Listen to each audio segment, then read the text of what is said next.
Hello दोस्तों, स्वागत है आप सभी का मेरे यूट्यूब चैनल द संजय में।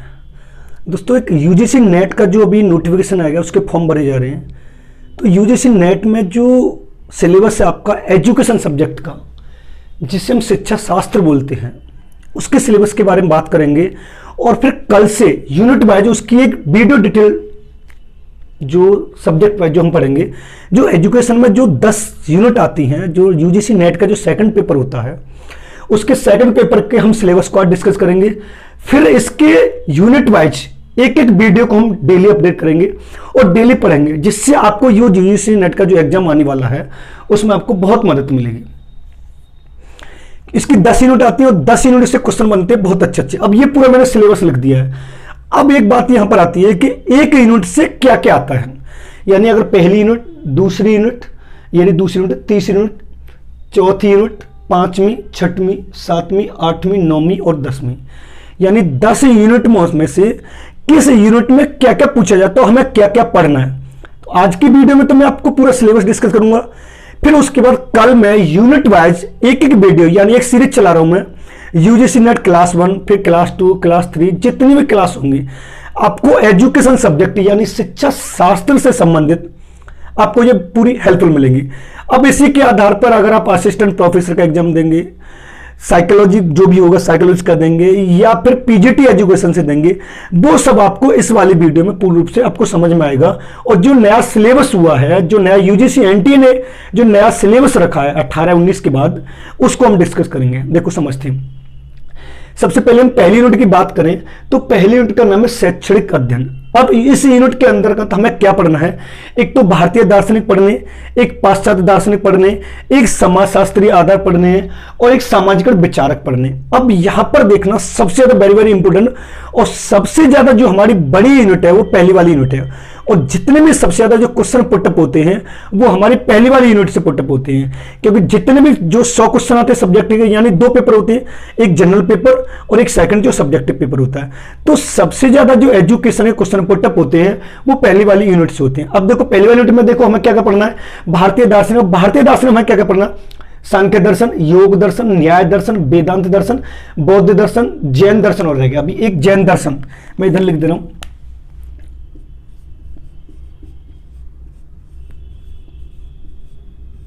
जैन दर्शन, यानी सांख्य, योग, न्याय, वेदांत और चारवाक और जैन दर्शन हमें पढ़ने। फिर उसके बाद हमें पाश्चात्य दर्शन में क्या क्या पढ़ना है।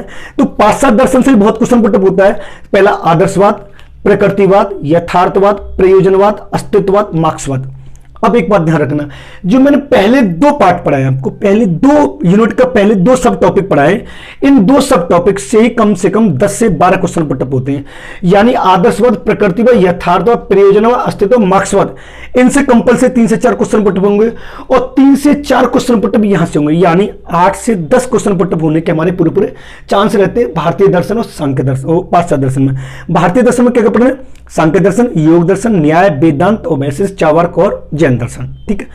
अब उसके बाद समाजशास्त्रीय आधार पर आप देखेंगे तो नया जो सिलेबस बढ़ाया एनटीए यूजीसी नेट ने, तो वो प्रतीकात्मक परस्पर क्रिया जो हर्बर्ट ब्लूमर की है, यानी जो प्रतीकात्मक जो परस्पर क्रिया है, यानी जब एक व्यक्ति किसी दूसरे व्यक्ति से संपर्क साधता है या संपर्क स्थापित करता है तो जब विचारों का आदान प्रदान होता है, उसको नाम दिया है प्रतीकात्मक परस्पर क्रिया, जिसके जनक हर्बर्ट ब्लूमर माने जाते हैं। जब मैं इस टॉपिक को पढ़ाऊंगा तो पूरा डिटेल में पढ़ाऊंगा और पूर्ण रूप से डीपली पढ़ाऊंगा। ऐसा नहीं कि ऊपर ऊपर, बिल्कुल एक एक पॉइंट क्लियर मिलेगा आपको।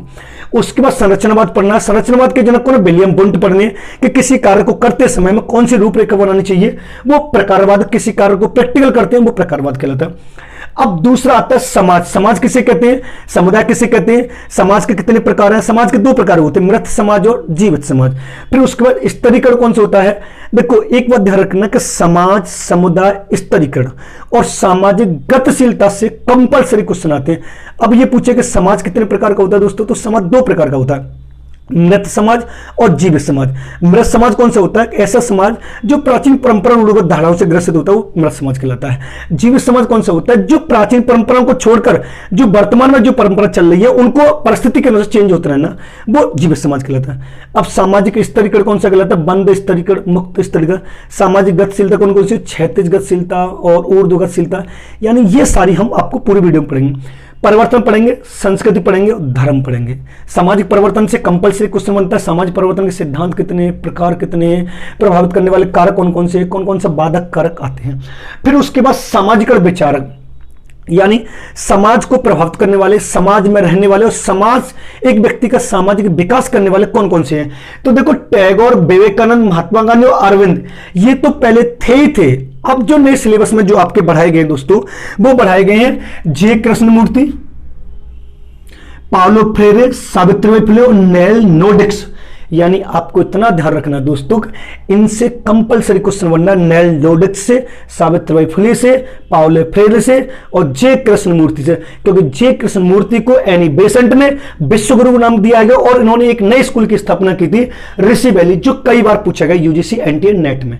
अब उसके बाद आता हमारा दूसरी यूनिट। दूसरी यूनिट में दोस्तों जो नया सिलेबस बढ़ाया है, शिक्षा का इतिहास, राजनीतिक, अर्थशास्त्र और वो समाजशास्त्र जो था।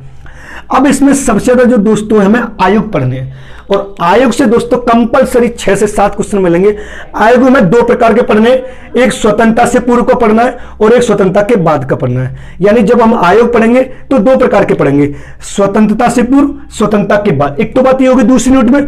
फिर उसके बाद आता है लागत लाभ विश्लेषण और दूसरा आता है लागत प्रभावी विश्लेषण। इनसे भी क्वेश्चन कंपलसरी पुटअप हो रहा है। हमें यह देखना है कि लागत लाभ विश्लेषण किसे कहते हैं, लागत प्रभावी विश्लेषण किसे कहते हैं। ये किस यूनिट में पढ़ना है, दूसरे में। एक मानव पूंजी का सिद्धांत आ रहा, बहुत इंपॉर्टेंट है। फिर उसके बाद संकेतन का सिद्धांत आ रहा है, फिर रूढ़िवादी दृष्टिकोण आ रहा है, फिर उदारवादी दृष्टिकोण आ रहा है, फिर समालोचनात्मक दृष्टिकोण आ रहा है। यानी ये सारे हमें किस यूनिट में पढ़ने हैं, सेकंड यूनिट में। सेकंड यूनिट में सबसे ज्यादा जो आपको जो इफेक्टिव पूर्व बनेगा वो आयोग पढ़ेगा। आयोग में क्या कहेगा कि एक तो स्वतंत्रता से पूर्व यानी मैकाले से लेकर और 2020 जो नई शिक्षा नीति आई है डॉक्टर कस्तूरी रंगन की अध्यक्षता में, हमें वहां तक पढ़ना है। इसमें मैकाले आता है, बोर्ड का घोषणा पत्र आता है, आकलैंड का आता है, हंटर आयोग आता है, कोठारी आयोग आता है, नई शिक्षा नीति आती है और मुदाली राय, हरटांग समिति और बरदा योजना, खैर समिति, जाकिर हुसैन समिति, ये सारे हमें वीडियो किसमें पढ़ने हैं, सेकंड यूनिट में। अब उसके बाद थर्ड यूनिट में हम पढ़ेंगे तो टोटल साइकोलॉजी पढ़नी है। यानी यूजीसी नेट की जो थर्ड यूनिट होगी दोस्तों वो पूर्ण रूप से साइकोलॉजी होगी। यानी शिक्षा, अधिगम प्रक्रिया, सीखना, वृद्धि, विकास, बुद्धि, व्यक्तित्व निर्देशन, परामर्श। इसमें एक नया सिलेबस उसने बढ़ा दिया, रैप्ट, यानी एल्बर्ट एलिस। अगर एल्बर्ट एलिस के जो जनक माने जाते हैं उनको माना जाता है प्रथम मानव व्यवहारवादी संज्ञानात्मक मनोवैज्ञानिक जनक किसे कहा जाता है, यानी एल्बर्ट एलिस को कहा जाता है, जो रैप्ट के हैं, rational emotive behaviour therapy. Clear. फिर उसके बाद यूनिट 4 में हम पढ़ेंगे दोस्तों तो अध्यापक शिक्षा पढ़ेंगे। अब यूनिट 4 में हमें अध्यापक शिक्षा में हमें देखो सबसे एक तो अध्यापक शिक्षा 2 प्रकार की होती है, सेवा पूर्व और सेवाकालीन। सेवा पूर्व वो होती है दोस्तों जो जॉब लगने से पहले होती है, जैसे बीएड हुआ, बीटीसी हुआ, एनआईओएस हुआ, ये सब हमें करवाई जाती है। सेवाकालीन कौन कौन सी होती है, जो जॉब लगने के बाद जो रिफ्रेशर कोर्स होते हैं, ओरिएंटेशन कोर्स होते हैं, ये हमें किस में आते हैं, सेवाकालीन। अब इसी में जो नया सिलेबस उसने बढ़ाया है तो उन्होंने ये बढ़ाया कि डेंग व ल्यूक बढ़ाया है, सुलमैन बढ़ाया है, हैबरमैन बढ़ाया है और मननात्मक शिक्षण बढ़ाया है, जो हम किस यूनिट में पढ़ेंगे दोस्तों, चौथी यूनिट में। एक बात तो ध्यान रखिएगा, जो मैं आज सिलेबस आपको डिस्कस कर रहा हूं कल से मैं उसकी एक यूनिट वाइज, यानी पहली यूनिट का पहली क्लास, दूसरी क्लास, तीसरी क्लास, चौथी क्लास, पांचवी क्लास, ऐसे में आपको चैप्टर वाइज और क्लास वाइज क्लास नंबर डाल दिया करूंगा। UGC net education class 1, class 2, class 3, आप इनको एक प्लेलिस्ट बना दूं जिससे आपको हेल्पफुल मिलेगी और एनटीए यूजीसी नेट को पास करने का भी मौका मिलेगा। आपको समझ में भी पूरी तरह से कोशिश करूंगा कि आपको पूरा तरह से समझा सकूं, एक एक कॉन्सेप्ट क्लियर कर सकूं। यूनिट 5 में पढ़ेंगे पाठ्यचर्या अध्ययन, ये थोड़ा ज्यादा इंपॉर्टेंट है। अब इसमें हम पाठ्यक्रम पढ़ेंगे, पाठ्यक्रम किसे कहते हैं, पाठ्यक्रम के प्रकार किसे कहते हैं, पाठ्यक्रम के आधार कौन कौन से और पाठ्यक्रम का मूल्यांकन। अब ये वाली यूनिट इधर भी आ जाती है, प्रौढ़ शिक्षा और मूल्यांकन में आ जाती है, ये बात आपको ध्यान रखनी है।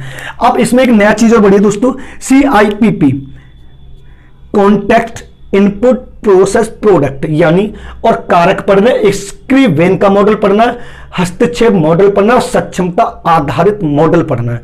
ये किस यूनिट में पढ़ने में, 5वीं यूनिट में। एक बात तो मैं बता दूंगा दोस्तों आपको, ये 10 यूनिट में सबसे ज्यादा जो यूनिट लेंथी है, जो सबसे ज्यादा जो बड़ी यूनिट है वो हमारी पहली यूनिट है। पहली यूनिट अगर आपने अच्छे से कवर कर ली तो 30% आपके जो 100 क्वेश्चन आते हैं, 100 में से 25 से 30 क्वेश्चन आपको पहली यूनिट से आराम से मिल जाएंगे। लास्ट तक, शुरू से लेकर अंत तक कहीं ना कहीं आपको 30 क्वेश्चन आराम से मिलेंगे। छठवीं यूनिट वेरी वेरी इंपॉर्टेंट है क्योंकि अनुसंधान है। अब अनुसंधान को मैं आपको एक एक कॉन्सेप्ट के लिए कराऊंगा। अनुसंधान कितने प्रकार का होता है, अनुसंधान को प्रयोग करने कौन कौन से कारक हैं, सबसे पहले अनुसंधान क्या होता था, शिक्षा में कौन सा अनुसंधान है, मैं आधारभूत अनुसंधान पढ़ाऊंगा आपको, प्रयोगात्मक अनुसंधान पढ़ाऊंगा, क्रियात्मक अनुसंधान पढ़ाऊंगा, प्रजाति वृत्तक अनुसंधान पढ़ाऊंगा और एथनो मेथोडोलॉजी सामाजिक जो अंतःक्रिया वाला भी पढ़ाऊंगा, निर्जातीय अंतर वाला भी पढ़ाऊंगा, मात्रात्मक भी पढ़ाऊंगा, गुणात्मक भी पढ़ाऊंगा। ये सब मैं किसमें पढ़ाऊंगा आपको 6 यूनिट में। अब उसके बाद मैं आपको पढ़ाऊंगा चर कितने प्रकार के होते हैं। चर 3 प्रकार के होते हैं दोस्तों, एक होता है स्वतंत्र चर, एक होता है आश्रित चर, एक होता है मध्यवर्ती चर। इनके बाद भी आता है प्रासंगिक चर किसे कहते हैं, अप्रासंगिक चर किसे कहते हैं। स्वतंत्र चर को 2 भागों में बांटा गया दोस्तों, टाइप ई और टाइप एस। ये सारे मैं पढ़ाऊंगा, गुणात्मक शोध, मात्रात्मक शोध, टी परीक्षण भी पढ़ाऊंगा, एफ भी पढ़ाऊंगा, जेड भी पढ़ाऊंगा और एथनो मेथोडोलॉजिकल भी पढ़ाऊंगा और फेनोमेनोलॉजिकल भी शोध भी मैं आपको इस वाली यूनिट में 6 यूनिट में पढ़ाऊंगा।